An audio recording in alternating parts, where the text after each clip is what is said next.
Ngayong taon, muling nagbalik si Kuya para buksan ang kanyang bahay sa isang bagong grupo ng housemates. 20 individual na may iba't ibang pinagmulan at pagkatao ang nagbahagi ng kanilang mga sarili at naging isang pamilya sa bahay ni Kuya. Bitbit ang kanilang mga pangarap at kwento. Dumaan sila sa mga pagsubok ni Kuya at sa pagkilatis ng taong bayan hanggang sa hirangin ang New Gen Big Four ni Kuya. Rain! At ikaw ang big winner! Piang! At simula ngayong gabi, samahan natin ang ating Big Four at iba pang mga housemates na balikan ang makulay na mga kwentong nabuo sa bahay ni Kuya. Abangan din ang ilang never-before-seen na mga kaganapan sa loob ng bahay at mga bagong kwentuhan kasama ang housemates at si Kuya. Dito lang yan sa Pinoy Big Brother Gen 11 Big Four Ever! I felt the pain right through my heart. Could I ever be a part of a Christmas? Hello Philippines and hello world! Na-miss nyo ba ang mga kaganapan sa loob ng bahay ni Kuya? Na-miss nyo ba ang ating housemates? Ano kaya ang latest sa kanila, lalong-lalo na ang ating Big Four na sina Kai, Colette, Rain at ang ating big winner na si Fiang? Samahan nyo kami dahil sabay-sabay naming ibibigay sa inyo ang exclusive updates at makisama sa ating fun kwentuhan kasama syempre sina Kuya at ang ating housemates dito lang sa Pinoy Big Brother Gen 11 Big Forever. At para sa unang linggo ng ating kwentuhan tungkol sa loved ones at pamilya ang magiging bonding natin kasama ang ating housemates. Nasaan na nga ba ang ating Big Four? Big Brother? Kuya! Kamahal ko. Tanggalin.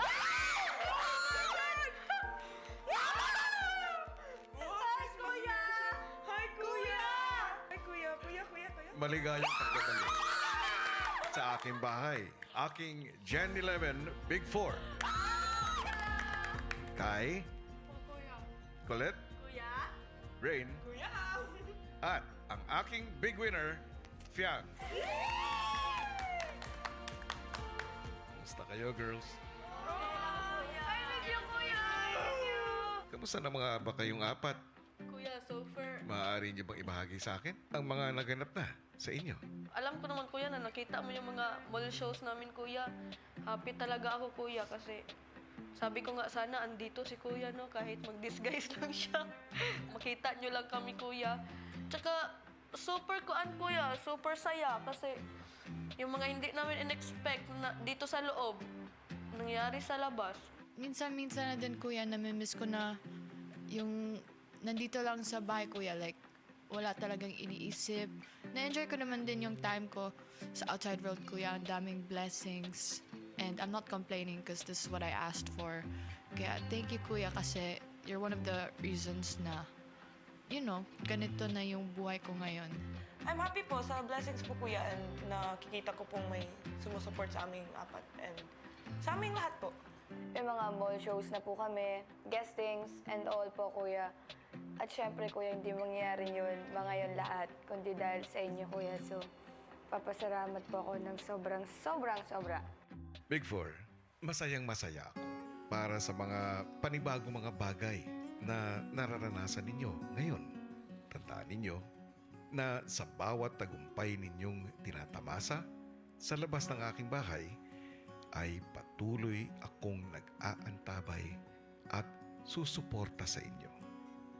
Pinabalik ko kayo ngayon dito sa aking bahay para kayo'y muling magbahagi ng mga bagong kwento tungkol sa inyo, sa akin, at para na rin sa inyong mga taga-suporta.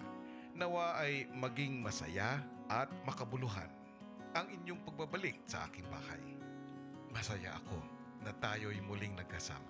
Nice to see you again, my Big Four. Tulad ni Kuya, I'm sure excited at masaya na tayong makasama at makakwentuhan ng ating Big Four. Kaya naman, tawagin na natin sila. Ladies and gentlemen, our PBB Gen 11 Big Four, let's welcome our fourth big placer, Kai. Third big placer, we got Colette. Second big placer, Rain. At ang ating big winner, Fiang. Grabe naman kayo. Hello? Oh my God, hello po. Oh my God! Hello? Grabe. Girls, welcome back sa loob ng bahay ni Kuya. Please. Gusto ko lang sabihin na sobrang proud ako sa inyong lahat. Grabe kayo. Lahat ng mga opportunities, lahat ng mga performances, activities sa outside the world, every single day, trending, pinag-uusapan, and ang lakas ng impact nyo, di ba? Sa lahat ng mga kapamilya natin, lalong-lalo sa mga supporters ninyo. At maliban sa mga fans ninyo, kaakiba dyan na, syempre, patuloy na nagmamahal sa inyo, yung pamilya. Di ba? And speaking of pamilya, pati rin sila, nadadamay na doon sa natatamasan yung kasikatan. Kaya nga, ipapansin. Sino yan? Yung tatay ko! Ano ba yan? O, pag-usapan muna natin yung big night. Anong nangyari doon sa tatay mo? Nung big night kasi, Kuya Rob, siya yung pinaka hindi ko ine-expect na tao na pupunta talaga sa big night. Tapos nung nakita ko, tatay ko yan ah! Tapos, after big night kaya syempre nakawak na ako ng phone ko. Unang scroll ko, tatay ko? Trending. Trending! Tapos, yung mga caption, okay lang, hindi ka maging big winner, Fiang. Amin na lang yung tatay mo. Ate, inagawan nila yung nanay ko. Pogi kasi ng daddy mo. Sobra. Tapos yung katabi niya, sabi ko, namumukhaan ko to ah. Kamukha ni Madam Minut. Hindi ako nagsabi niyan. Actually, in-story niya yung nanay ko. Nakita niya sa isang place. Sabi niya, Madam Inos, pwede ba pa-picture?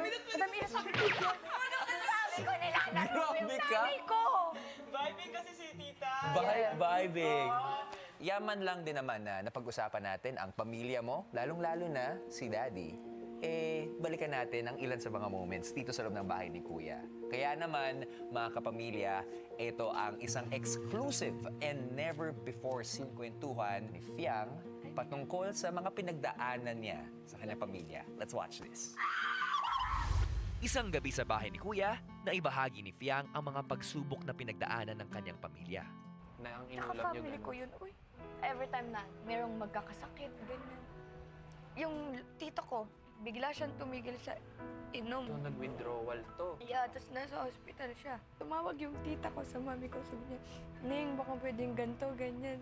Ikaw muna. Sabi ko, okay lang. Sabi ko, if ever man na kailangan niyo siyang operan, huwag kayong magdalawang isip na operan kasi hindi naman kayong gaga. Sabi ko, ako na.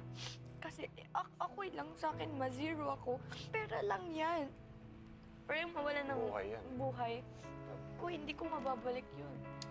Sabi ng mami ko, alam mo ate, proud ako sa'yo. Kasi before, yung mami ko, di ba nga wala, umihingi siya ng help sa ibang part ng family. Tapos hindi naman siya binibigyan. Ganun. Nung lumaki ako, parang hindi ko kayo gagantihan sa ginawa niyo sa mami ko. Family tayo eh. Kaya yung kapatid ko, sobrang spoiled sa akin yan. Yeah, nakita namin yung ganyang side mo. Hindi ka madamot, you're very game. And Kaya ka always din put- strong. Kaya nga sabi ko man, di ba nung tinanong mo ako ng strong, yung anong strength mo and weakness, sabi ko, family ko talaga. Sila rin yung weakness. Wow, thank you, Kuya Ramba. Alam mo, hindi lang kitang-kita pero ramdam na ramdam namin yung pagmamahal mo sa family mo. Pag pamilya na talaga usapan, parang nakakapanghina talaga, Kuya Ramba. Doon talaga ako humuhugot ng lakas na loob before. Ngayon, kamusta kayo? Okay kami, Kuya Rob, as in super, kung paano kami before, same thing pa rin kami hanggang ngayon. Wala masyadong Yes, bago? wala talaga nagbago. Siguro yung nagbago lang is, hindi na kami masyadong nakapag-usap-usap. Kasi nga busy, ganito, ganyan. Pero yung bond naman namin, it stays. Gusto ko lang balikan ilan sa mga eksena sa loob ng bahay ni Kuya, nina Kai, Colette, and Kanata, na pare-parehong naghahanap ng paraan na bubuo sa kanilang pagkatao. Let's watch this. Sa unang araw ng housemate sa bahay ni Kuya, nabuksan ang kwento ng pangungulila ni Kanata, Kai at Colette sa kanilang tunay na mga magulang. Kaya minabuti na rin alamin ni Kuya ang mga kwento sa likod ng kanilang pangungulila. Nandito ako because gusto ko makita yung father ko. Yung mama ko, nung pinagbubuntis niya ako, is nawalan sila ng contact ng father ko. Gusto ko ring mahanap yung biological parents ko. So, I have no idea who they are. There's that emptiness pa rin. purpose ko dito is, syempre, makita yung biological parents ko. Kasi 4 months old pa lang ako, pinaampo na ako baby pa. Sa isang never-before-seen kwentuhan, nakapagbahagi naman si Kai kay Kuya tungkol sa samahan nila ng kanyang mga magulang. Ano nga ba ang relationship na meron ka sa parents mo, Kai? Growing up, kumusta kayo? Growing up, I feel like we were closer as a family. Pero as I got older, nagiging distant po kami with my dad. Although, we talk naman, pero may awkwardness pa rin akong nafe-feel. Di ko alam if he's happy or sad. Di ko siya ma-read. Di ko siya mabasa, kuya. Kaya mas close ako sa mom ko. Has it always been like that? I guess, no. Di ko alam, kuya. Parang, I know that I also see him trying.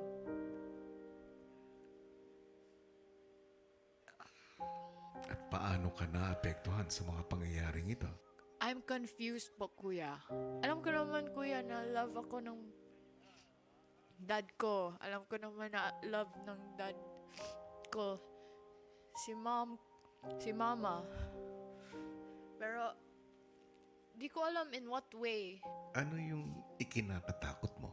I'm scared of losing both of them, but if it were my mom, di talaga, kuya, parang, sabi niya nga, her life daw revolves around me. It's mabigat na mawala talaga siya. Kasi I don't want to regret when it's over. Si Kai, unti-unti na ring naging bukas sa kanyang mga housemates na naging simula rin ng pagiging malapit nila ni Rain. And literally just because of BBB, that's the only time my mom ever shared that I'm adopted. Sometimes we have those deep bonds po deep bonding moments, kuya, where we talk about real stuff. Yun yung one of the ways po, kuya, na lumalim po talaga yung relationship namin ni Kai. I've never been so open about it. Need na siguro accept na. Oh, it's Kasi time. Time, yeah. She needed someone po to express her feelings, and I'm glad po to be there po for Kai. In a way, nag-strengthen din po yung friendship namin here. May kaunti mang pag-aalinlangan, kapwa bukas kina Colette at Kanata ang kagustuhang magkasama at makilala ang kanilang tunay na magulang. Kinakabahan ako. Feeling ko pag kunwari, di ba sa iba, parang freeze. Feeling ko pag mag-freeze ako, maganito ako.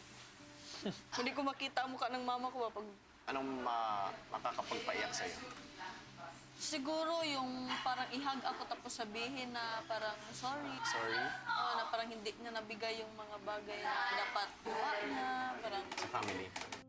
Si Kanata, lakas loob ding nagsabi kay Kuya ukol sa paghahanap niya sa kanyang ama. Alam mo, kuya, sasabihin ko po sa'yo to, naging masyado akong inosente nung bata ako. Bakit hindi man lang ako nagtanong about sa father ko, hindi man lang ako na-curious. Parang ngayon lang talaga, kuya, nung dumating sa akin yung opportunity ng Pinoy Big Brother. Ngayon ko lang naisip na parang may kulang sa akin eh. Ngayon ko lang na-realize na gusto ko pala makita yung papa ko. Pero kuya, ang swerte niya kasi wala akong sama ng loob sa kanya. Gusto ko siya makita, gusto ko siya ma-experience sa buhay ko. Alam nyo, sa pagpapatuloy ng ating catch-up and kwentuhan kasama ang ating Big Four, meron akong malaking regalo para sa inyong lahat. Ha? Meron ako! Meron? Ha? Meron ako! Gipit ako ngayon. Ano ba yan? Hindi, ito, kitang-kita nyo sa inyong harapan. Ito ang box of memories na naglalaman ng ilang mga gamit. Nagpapaalala sa inyo ng ilang mga mahalagang kaganapan sa pananatili nyo sa loob ng bahay ni Kuya.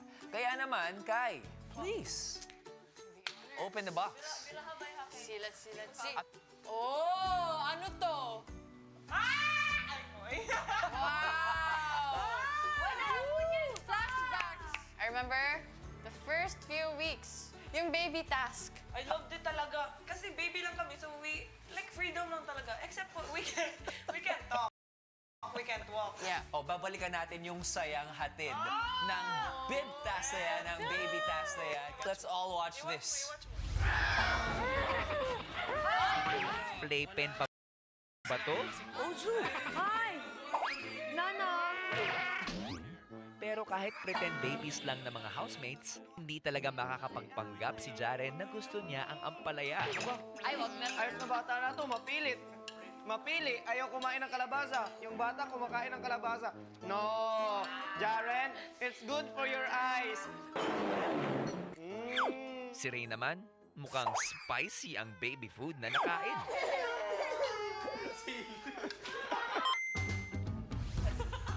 Alam ba naman ang lawa? Kasi nakita ko, inggit na inggit ka. Wala eh. Ang tagal na may pasok ni Kuya eh. At dahil nainggit ka, bakit hindi natin ipagawa kay Fiang? Itong baby task, no? Ipasa ang bib kay Fiang! Baby Fiang! Isuot na ang mahiwagang bib. Kailangan ipahula mo sa Big Four yung isang bagay na gustong-gusto mong ginagawa ng magulang mo nung baby ka. Okay? And ang catch, hindi mo dapat pwedeng sabihin to. Bawal ka magsalita. Okay. Kailangan i-act out mo lang. Handa ka na ba? Yes, I'm born to be ready. Okay. Girls, are you ready?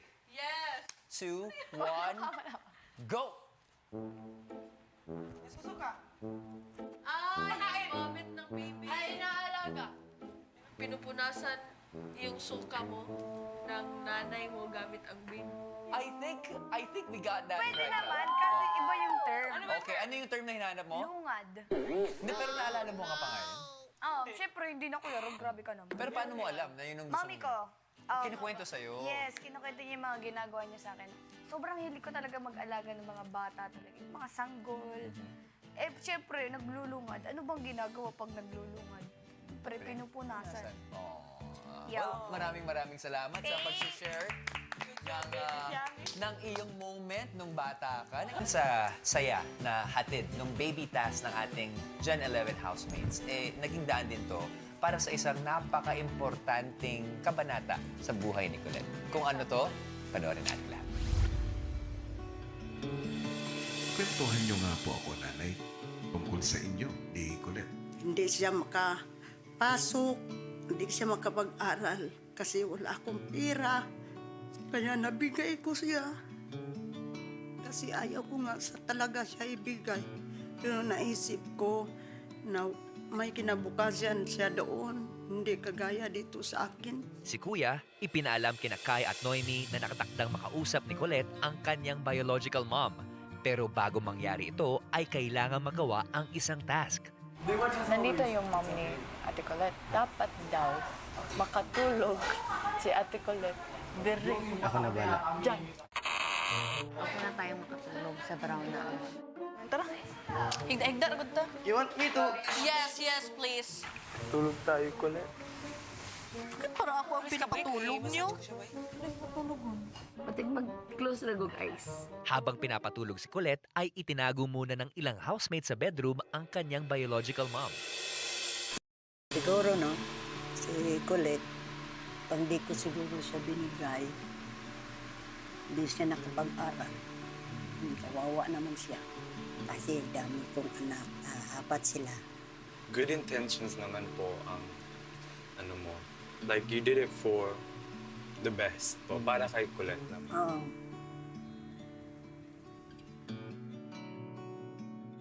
Sa kauna-unahang pagkakataon ay matutupad na ang kahilingan mo dahil makikita mo na at mayayakap mo ang anak mong si Colette. Colette? Ay, ulit. Oh.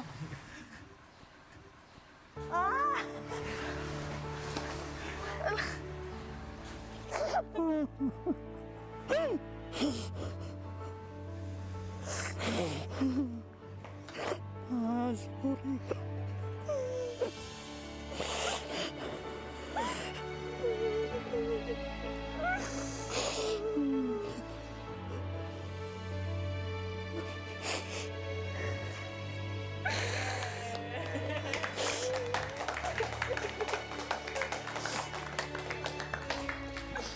Sorry kayo.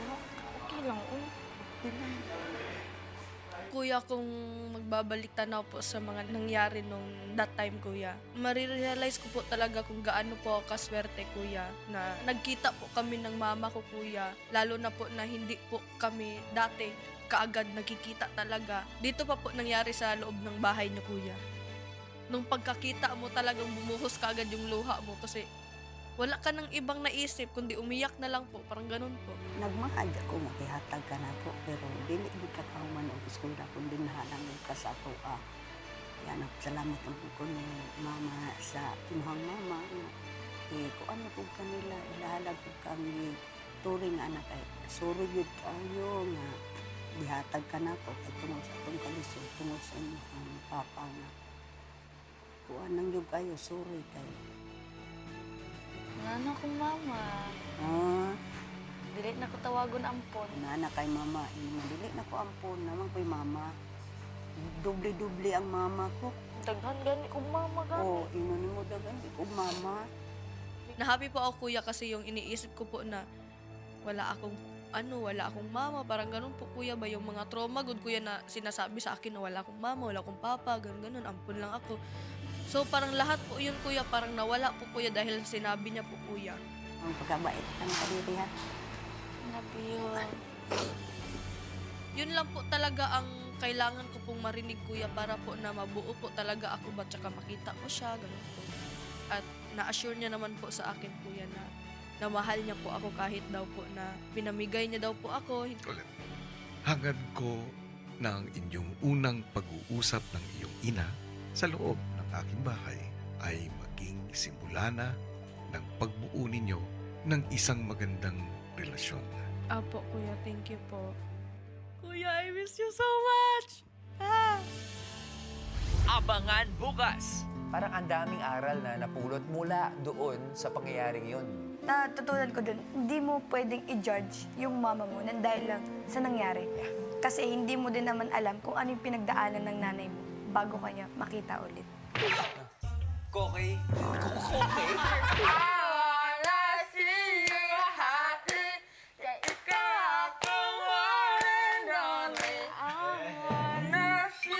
Dito lang yan sa Pinoy Big Brother Gen 11 Big Forever.